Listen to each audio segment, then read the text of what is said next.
Hello welcome back dear student. ਸਤਿ ਸ਼੍ਰੀ ਅਕਾਲ ਪਿਆਰੇ ਵਿਦਿਆਰਥੀਓ। ਅੱਜ ਅਸੀਂ ਵੈਲਕਮ ਲਾਈਫ ਸਵਾਗਤ ਜ਼ਿੰਦਗੀ ਕਲਾਸ 11ਵੀਂ ਦਾ ਪਾਠ ਨੰਬਰ 5 ਕਰਾਂਗੇ, ਜੋ ਕਿ ਹੈ awareness against evil in context of drugs. ਬੁਰਾਈਆਂ ਦੇ ਖਿਲਾਫ ਜਾਗਰੂਕਤੀ, ਉਹਨਾਂ ਦੇ ਖਿਲਾਫ ਲੜਾਈ, ਅਵੇਅਰਨੈਸ। ਇਹਦੇ ਵਿੱਚ ਮੁੱਦਾ ਹੈ ਨਸ਼ਿਆਂ ਦਾ। ਸੋ ਇਹਦੇ ਵਿੱਚ ਮੁੱਦਾ ਕੀ ਹੈ, ਆਬਜੈਕਟਿਵ ਕੀ ਹੈ ਚੈਪਟਰ ਦਾ? To create a healthy society by creating awareness against evil in society, to develop a mutual constructive role of parents and student in healthy society, motivate to maintain one's mental, psychophysical and socio-cultural balance even after gaining popularity। ਸੋ ਇਹਦੇ motive ਹੈ ਇਸ chapter ਦੇ ਕਿ society ਦੇ ਵਿੱਚ ਨਸ਼ਿਆਂ ਨੂੰ ਖ਼ਤਮ ਕਰਨਾ, ਪੇਰੈਂਟਸ ਅਤੇ ਸਟੂਡੈਂਟਸ ਦਾ ਰਿਸ਼ਤਾ ਬਣਾਉਣਾ ਅਤੇ ਚੰਗੇ ਸਮਾਜ ਦਾ, ਚੰਗੇ ਸੱਭਿਆਚਾਰ ਦਾ ਨਿਰਮਾਣ ਕਰਨਾ। ਸੋ ਪਿਕਚਰ ਦੇ ਵਿੱਚ ਦੇਖ ਰਹੇ ਹੋ ਵੀ ਨਸ਼ੇ ਕਰਕੇ ਕਿੱਦਾਂ ਡਿਸਟਰਕਸ਼ਨ ਹੁੰਦੀ ਹੈ, ਫੋਟੋ ਦੱਸੀ ਹੈ, ਸਮਝਾਇਆ ਗਿਆ ਤੁਹਾਨੂੰ। ਇਸੇ ਤਰ੍ਹਾਂ ਪ੍ਰੋਸਪੈਰੀਅਸ ਲਾਈਫ, ਖੁਸ਼ਹਾਲ ਜ਼ਿੰਦਗੀ, ਜਿਹੜੀ ਖੁਸ਼ਨੁਮਾ ਜ਼ਿੰਦਗੀ ਹੈ, ਉਹ ਨਸ਼ੇ ਛੱਡ ਕੇ ਮਿਲਦੀ ਹੈ। Drug free society is a prosperous society in itself. ਆਪਣੇ ਆਪ ਹੀ ਨਸ਼ਾ ਮੁਕਤ ਜੋ ਸਮਾਜ ਹੈ, ਇੱਕ ਸਮਰਿੱਧ ਸਮਾਜ ਹੈ। Living in such a society is an indication of overall well being. Every kind of drug is fatal to mind, body and society because it is the weakness of mind that drive a person toward drug, and drunken try to present drugs as medicine in order to justify himself। ਸੋ ਸਮਾਜ ਦੇ ਵਿੱਚ ਜੇ ਨਸ਼ਾ ਨਹੀਂ ਹੈ ਤਾਂ ਸਮਾਜ ਚੰਗਾ ਹੈ। ਕੋਈ ਵੀ ਨਸ਼ਾ ਹੈ ਉਹ ਤੁਹਾਡੇ ਦਿਮਾਗ ਲਈ ਖਤਰਨਾਕ ਹੈ, ਸਮਾਜ ਲਈ ਵੀ ਤੁਹਾਨੂੰ ਵੀਕ ਕਰ ਦਿੰਦਾ ਹੈ ਦਿਮਾਗ ਤੋਂ। ਅਤੇ ਜਦੋਂ ਬੰਦਾ ਨਸ਼ੇ 'ਚ ਹੁੰਦਾ ਹੈ ਅਤੇ ਆਪਣੇ ਆਪ ਨੂੰ ਇੱਕ ਮੈਡੀਸਨ 'ਚ ਸਮਝਦਾ ਹੈ, ਆਪਣੇ ਆਪ ਨੂੰ ਜਸਟੀਫਾਈ ਕਰਦਾ ਹੈ। In medical science, scientist have also prove that no drug is ever good for health. On the contrary, it can have detrimental effect on many part of body such as heart, brain, liver, kidney, stomach and so on. ਹੁਣ science ਕਹਿੰਦੀ ਹੈ ਵਿਦਿਆਰਥੀ ਵੀ ਕੋਈ ਵੀ ਦਵਾਈ ਜੋ ਹੈ, drug medicine ਵੀ ਹੈ, ਉਹ ਵੀ ਇੱਕ ਤਰ੍ਹਾਂ ਦਾ ਨਸ਼ਾ ਹੀ ਹੈ। ਕੋਈ ਵੀ ਸਾਡੇ ਸਰੀਰ ਲਈ ਸਹੀ ਨਹੀਂ ਹੈ ਜੇ ਜ਼ਿਆਦਾ ਅਮਾਊਂਟ 'ਚ ਲਵਾਂਗੇ, ਉਹਨਾਂ ਸਾਡੇ ਦਿਲ, ਗੁਰਦੇ, ਪੇਟ, ਦਿਮਾਗ ਖਰਾਬ ਹੋਏਗਾ। Habit of taking drug is called intoxication. ਨਸ਼ਾ ਕਰਨ ਨੂੰ ਇੰਟੋਕਸੀਕੇਸ਼ਨ ਕਹਿੰਦੇ ਆ, ਦਵਾਈਆਂ ਲੈਣ ਨੂੰ। ਜੋ habitually become addicted to some or other drug in his daily life is called addict by society. ਜੋ ਹਰ ਰੋਜ਼ ਚੀਜ਼ ਨਸ਼ਾ ਕਰਦਾ ਹੈ, ਹਰ ਰੋਜ਼ ਕੋਈ ਦਵਾਈ ਖਾਂਦਾ ਹੈ, ਉਹਨੂੰ ਐਡਿਕਟ, ਨਸ਼ੇੜੀ ਕਿਹਾ ਜਾਂਦਾ ਹੈ। ਜਿਹੜੇ ਲੋਕ ਸ਼ਰਾਬ, alcohol, smack, poppy husk, opium, poppy powder, marijuana, cannabis, pain killer ਇਹ ਲੈਂਦੇ ਆ, ਇਹ ਨਸ਼ੇ ਦੀਆਂ ਦਵਾਈਆਂ ਨੇ। In addition to this synthetic drug, ਕਈ ਕੈਮੀਕਲ ਡਰੱਗ ਵੀ ਆ ਗਈਆਂ ਨੇ ਲਾਈਫ ਦੇ ਸਾਡੇ ਸਮਾਜ ਦੇ ਵਿੱਚ, like wild fire. It led to immorality, inhuman behaviour. ਇੰਨਾ ਬੰਦਾ ਜਿਹੜਾ ਹੈ ਇਮੋਰਲ ਹੋ ਜਾਂਦਾ, ਉਹਨੂੰ ਕੋਈ ਸਮਝ ਨਹੀਂ ਹੁੰਦਾ ਚੰਗੇ ਮਾੜੇ ਦਾ। ਨਸ਼ਾ ਕਰਕੇ ਇੱਕ ਪਸ਼ੂਆਂ ਬੜਾ ਵਿਵਹਾਰ ਕਰਦਾ ਹੈ, ਲੜਾਈ ਕਰਦਾ ਹੈ, ਪਰਿਵਾਰ 'ਚ ਝਗੜੇ ਹੁੰਦੇ ਹੈ, ਦਿਮਾਗੀ ਥਕਾਵਟ, ਪੈਸੇ ਦੀ ਬਰਬਾਦੀ, ਸਮਾਜ ਦੀ ਬਰਬਾਦੀ, ਐਕਸੀਡੈਂਟ, ਦੁਰਘਟਨਾਵਾਂ ਹੁੰਦੀਆਂ, ਬੋਰ ਫੀਲ ਹੁੰਦਾ ਲਾਈਫ ਤੋਂ, ਅਤੇ ਡੈਡਲੀਐਸਟ ਐਸਪੈਕਟ ਹੈ ਸਾਡੇ ਕਲਚਰ ਦਾ। ਸੋ ਜਿਹੜੇ ਇਹ ਨਸ਼ੇ ਦੱਸੇ ਹੈ, ਇਹਦੇ 'ਚ ਜਿਹੜਾ ਅਲਕੋਹਲ, ਸ਼ਰਾਬ, ਸਮੈਕ, ਪੋਪੀ ਪੋਸਟ ਜਿਹੜੀ ਹੈ, ਓਪੀਅਮ ਵੀ ਪੋਸਟ ਤੋਂ ਨਿਕਲਦੀ ਹੈ, ਜੋ ਉਹਦੀ ਭੁੱਕੀ ਹੋ ਗਈ, ਮੈਰੀਜੁਆਨਾ, ਭੰਗ, ਇਹ ਨਸ਼ੇ ਹੈ ਜੀ ਬਣਦੇ ਆ। ਜੋ ਪੇਨ ਕਿਲਰ, ਦਰਦ ਦੀਆਂ ਦਵਾਈਆਂ, ਇਹਨਾਂ ਬਹੁਤ ਜ਼ਿਆਦਾ ਇਫੈਕਟ ਪੈਂਦਾ ਹੈ। With medical treatment, social consciousness, A healthy society, good company and strong determination, one can save one self from the ill effect of drug ਔਰ ਗੈਟ ਰਿਡ ਆਫ ਇਟ। ਕੋਈ ਵੀ ਵਿਅਕਤੀ ਜੇ ਉਹਦਾ ਡਾਕਟਰੀ ਇਲਾਜ ਕੀਤਾ ਜਾਏ, ਸਮਾਜ ਉਹਨੂੰ ਸਮਝਾਏ, ਕੌਨਸ਼ੀਅਸਨੈਸ ਸਮਾਜ ਦੀ ਹੋਵੇ, ਤਾਂ ਉਹ ਨਸ਼ਿਆਂ ਨੂੰ ਛੱਡ ਸਕਦਾ ਹੈ ਆਪਣੀ ਇੱਛਾ ਦੇ ਨਾਲ। ਇਹਦੇ ਵਾਸਤੇ ਦ੍ਰਿੜ ਸੰਕਲਪ ਦੀ ਲੋੜ ਹੈ। This is the real purpose of activity. ਇਹ 'ਚ ਐਕਟੀਵਿਟੀ ਦਿੱਤੀ ਗਈ ਹੈ। Awareness is created to story that how a family can be destroyed by someone who come under the influence of drug। ਜਿੱਦਾਂ ਅਲਕੋਹਲ, ਸ਼ਰਾਬ ਹੈ, ਉਹਦੇ ਆਉਣ ਦੇ ਨਾਲ ਕਿੱਦਾਂ ਫੈਮਿਲੀ ਬਰਬਾਦ ਹੋ ਗਈ। सो ये एक क्विज इंटरेक्शन है। Before conducting this story centred activity teacher will ask some question to student to be answered through mutual interaction. So उन्होंने बच्चों को कुछ क्वेश्चन पूछेगा तो आपस में तुसीं उहदे जवाब देने। वाट इज़ अल्कोहल, अल्कोहल की है, फैशन है, मैडिसन है या नशा है, टिक करना है। Alcohol has effect on some society, केड़ा इफैक्ट है, गुड और बैड, चंगा या माड़ा, शराब का की प्रभाव है। What do you think could be the side effect of drug, नशिਆਂ ਦੇ दुष्प्रभाव की है, तुसीं दसो। Write a brief account of marriage function in which you have been eyewitness that no intoxication substance was served, कोई इदा का ब्याह दसो जिथे कोई नशा नहीं होया। So the answer given to the teacher by the student may vary according to one's personal opinion.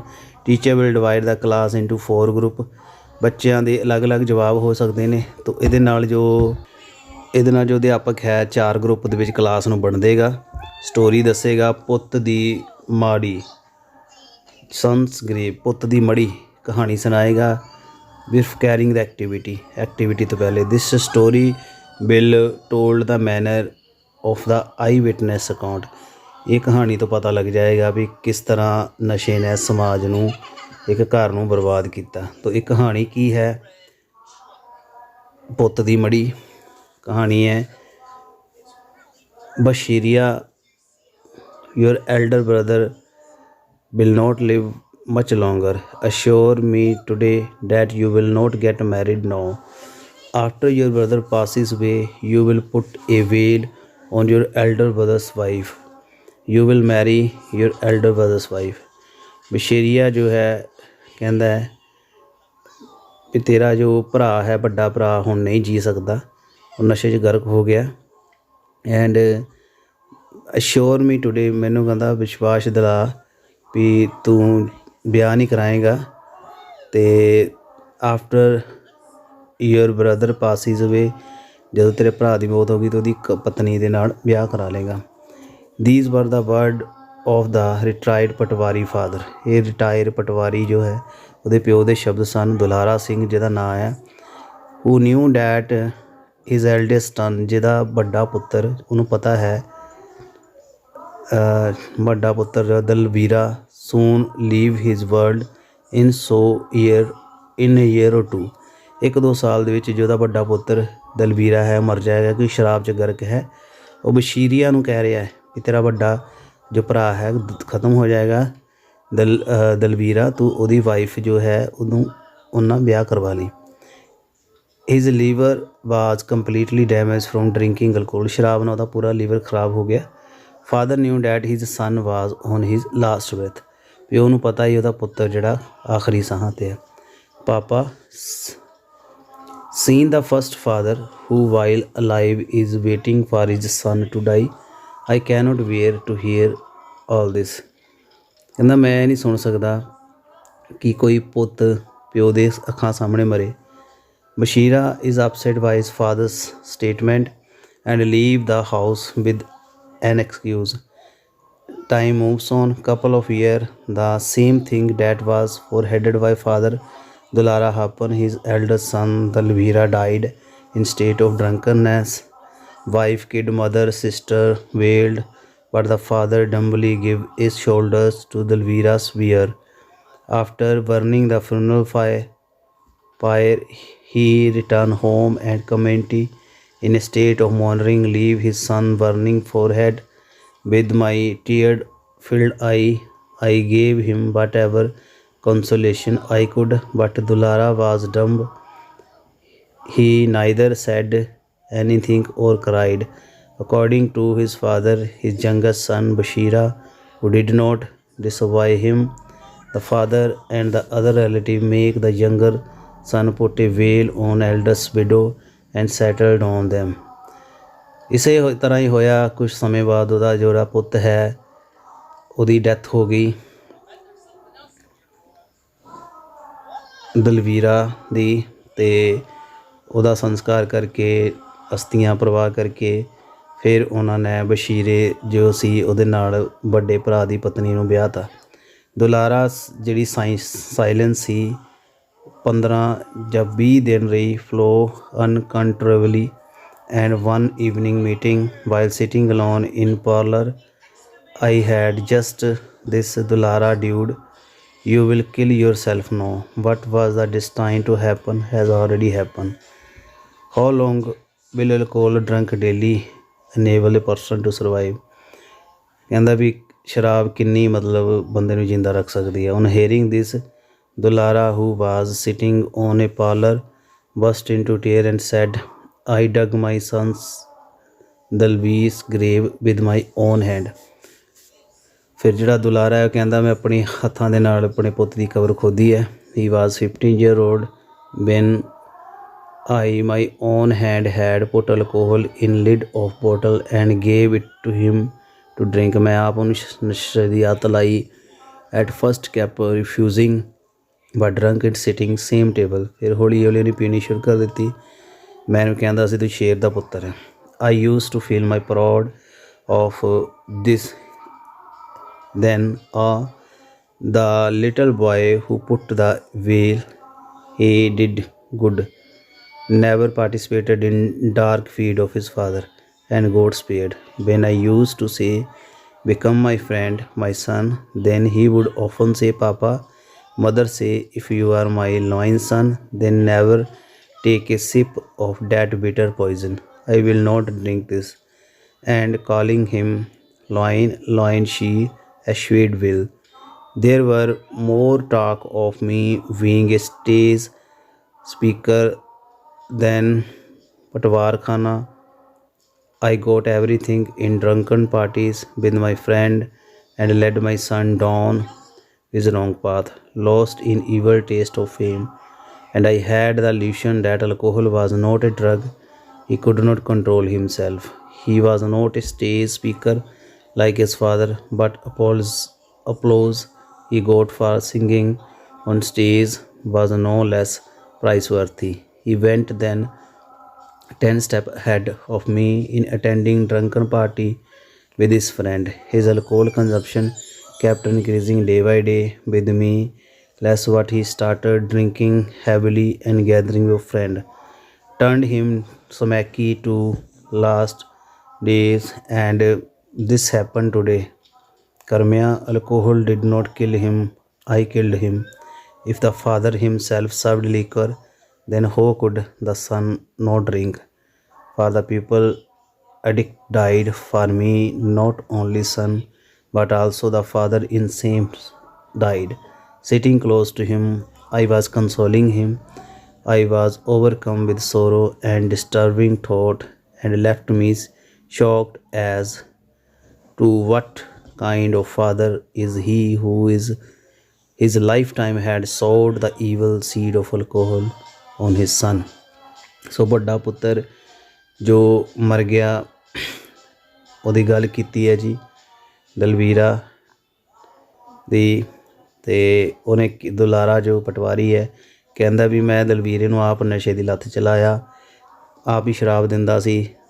ਹੌਲੀ ਹੌਲੀ ਉਹ ਸਮੈਕ ਪੀਣ ਲੱਗ ਪਿਆ, ਪਾਰਟੀ 'ਚ ਜਾਣ ਲੱਗ ਪਿਆ ਅਤੇ ਨਸ਼ੇ 'ਚ ਬਰਬਾਦ ਹੋਇਆ। ਉਹਨੂੰ ਪਤਾ ਹੈ ਕਿ ਨਸ਼ੇ ਨੇ ਨਹੀਂ ਮਾਰਿਆ, ਮੇਰੀ ਗਲਤ ਗਾਈਡੈਂਸ ਨੇ ਇਹਨੂੰ ਮਾਰਿਆ। ਬਟ ਮੇਰਾ ਜਿਹੜਾ ਛੋਟਾ ਪੁੱਤਰ ਬਸ਼ੀਰਾ ਹੈ ਉਹ ਮਾਂ ਦੇ ਕਹਿਣੇ 'ਤੇ ਚੱਲਿਆ। ਉਹਨੇ ਇਸ ਜ਼ਹਿਰ ਨੂੰ ਹੱਥ ਨਹੀਂ ਲਾਇਆ, ਮੂੰਹ ਨਹੀਂ ਲਾਇਆ, ਉਹਨੇ ਸ਼ਰਾਬ ਨਹੀਂ ਪੀਤੀ। ਸੋ ਇਹ ਜੋ ਕਹਾਣੀ ਹੈ ਪਰਮਜੀਤ ਸਿੰਘ ਕਲਸੀ ਦੁਆਰਾ ਲਿਖੀ ਗਈ ਹੈ। ਸੋ ਇਹਦੇ ਵਿੱਚ ਡਿਫਰੈਂਟ ਜੋ ਗਰੁੱਪ ਨੇ ਉਹਨਾਂ ਦੇ ਡਿਫਰੈਂਟ ਆਨਸਰਸ ਆਉਣਗੇ। ਜਿਸ ਤਰ੍ਹਾਂ do you agree with the thinking of Dulara who is a father in the story, what kind of role could have played by him. ਕਿਹੜਾ ਰੋਲ ਦੁਲਾਰੇ ਨੇ ਦਿੱਤਾ ਹੈ। If you were the character in place of elder son, how would you respond father advice of drinking role. ਜੇ ਤੁਸੀਂ ਵੱਡੇ ਪੁੱਤਰ ਦੀ ਜਗ੍ਹਾ ਹੁੰਦੇ ਤਾਂ ਤੁਸੀਂ ਕੀ ਕਰਦੇ ਜੇ ਪਿਓ ਤੁਹਾਨੂੰ ਸ਼ਰਾਬ ਪੀਣ ਨੂੰ ਕਹਿੰਦਾ। What should have role of Dulara wife toward elder son. ਦੁਲਾਰੇ ਦੀ ਪਤਨੀ ਦਾ ਵੱਡੇ ਪੁੱਤਰ ਵਾਸਤੇ ਕੀ ਰੋਲ ਹੋ ਸਕਦਾ ਸੀ। ਸੋ ਇਹ ਪ੍ਰਸ਼ਨ ਹੈ ਜੀ। ਇਹ ਪ੍ਰਸ਼ਨਾਂ ਤੋਂ ਤੁਸੀਂ ਗਾਈਡੈਂਸ ਲੈ ਸਕਦੇ ਹੋ ਕਿਉਂਕਿ ਕਹਾਣੀ ਜੋ ਹੈ ਤੁਹਾਨੂੰ ਸਮਝ ਆ ਗਈ ਹੈ। ਇਸੇ ਤਰ੍ਹਾਂ ਐਕਟੀਵਿਟੀ 3 ਹੈ। ਆਊਟ ਆਫ 4 ਗਰੁੱਪ ਦਾ first group will enact the role of mother son, ਮਾਂ ਪੁੱਤ ਦਾ ਰੋਲ ਕਰੇਗਾ। ਸੈਕਿੰਡ ਗਰੁੱਪ ਜੋ ਹੈ ਐਡਿਕਟਡ ਪਿਓ ਪੁੱਤ ਦਾ ਰੋਲ ਕਰੇਗਾ। ਥਰਡ ਜੋ ਹੈ ਦੋਸਤਾਂ ਦਾ ਰੋਲ ਕਰੇਗਾ ਅਤੇ ਫੋਰਥ ਜੋ ਹੈ character I in the story. After mutual interaction 4 group ਕੁਐਸਚਨਾਂ ਦੇ ਆਨਸਰ ਦੇਣਗੇ। ਯਾਨੀ ਇਹ ਜੋ ਸਟੋਰੀ ਤੁਹਾਨੂੰ ਸੁਣਾਈ ਹੈ ਬਸ਼ੀਰੇ ਅਤੇ ਦੁਲਾਰੇ ਦਲਵੀਰੇ ਦੀ, ਇਹਦੇ ਨਾਲ ਤਾਂ ਤੁਸੀਂ ਕਰਕੇ ਦੱਸਣੀ ਹੈ। But was the main drug in story, ਕਿਹੜੀ ਡਰਗ ਸੀ ਇਹਦੇ ਵਿੱਚ? Alcohol. Why did the elder son die in story? ਸ਼ਰਾਬ ਪੀਣ ਦਾ ਨਸ਼ੇ ਨਾਲ ਵੱਡਾ ਪੁੱਤਰ ਮਰ ਗਿਆ। How did the company of the rich friend affect the elder boy? ਕਿੱਦਾਂ ਅਫੈਕਟ ਕਰਦੀ ਹੈ, ਕਿਉਂਕਿ ਬੁਰੀ ਸੰਗਤ ਜਿਹੜੀ ਹੈ ਬਰਬਾਦ ਕਰ ਦਿੰਦੀ ਬੰਦੇ ਨੂੰ। ਤਾਂ ਇਹਨਾਂ ਦੇ ਜਵਾਬ ਤੁਸੀਂ ਦੇ ਸਕਦੇ ਹੋ। ਸੋ ਵਰਕਸ਼ੀਟ ਤੁਸੀਂ ਪੂਰੀ ਕਰ ਸਕਦੇ ਹੋ ਪੁੱਤ ਦੀ ਮੜੀ ਅਪਰੋ ਦੇਖ ਕੇ, ਇਹ ਲਾਈਨਾਂ ਕੰਪਲੀਟ ਕਰਕੇ। ਸੋ ਰੋਲ ਆਫ ਟੀਚਰ ਜੋ ਹੈ will only be that guide the facilitator in activity given above. Based on the story, the active role of student will create awareness against drug and motivate others to stay away from drug and understanding the cause of drug addiction. so ਇਹਦੇ ਨਾਲ ਬੱਚਿਆਂ ਨੂੰ awareness ਮਿਲੇਗੀ ਇਹ activity ਕਰਕੇ story ਦੇ ਨਾਲ, ਅਤੇ ਮਾਪੇ ਵੀ ਆਪਣਾ ਰੋਲ ਸਮਝਣਗੇ।